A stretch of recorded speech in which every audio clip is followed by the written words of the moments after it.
Miarahaba antsika rehetra indray manaraka an'ity vidéo ity. Tutoriel tsotra kely mikasika ny Adobe Photoshop indray no hozaraiko amintsika androany. Ity efehana texte miaraka amin'ity sary ity no hoverentsika hatramin'ny voalohany. Créer plan de travail vaovao isika, créer nouveau. Ataontsika 4 ihany ny plan de travail antsika.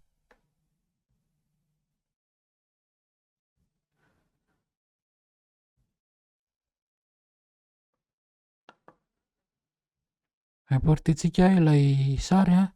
Fomba roa no afaka importena sary.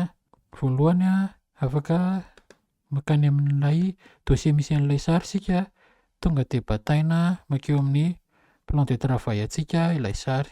Na isika miditra ato amin'ny fichier importer, incorporer dia importentsika ilay sary. Somary ankelezintsika kely CTRL T dia akisakitsika eto amin'ireto sisiny ireto. Créer texte isika, alaintsika ny outil texte dia manoratra texte isika.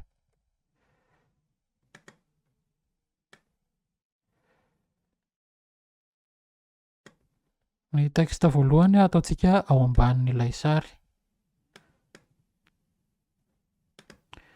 Dupliquentsika ilay texte, CTRL J dia ataontsika eo ambonin'ilay sary indray ny texte faharoa. Izany hoe ilay sary izany lasa ao anelanelan'ny texte anankiroa. Klikentsika ilay kalka n'ilay texte eo ambonin'ilay sary dia maketo amin'ny fond isika, ataontsika 0% fond dia miditra ato amin'ny FX, asiantsika contour ilay texte, ataontsika 6 ihany ny contourny dia ohatr'izao ilay izy.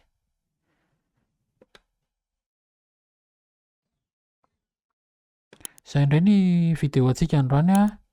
Mankasitraka antsika rehetra nanaraka hatramin'ny farany.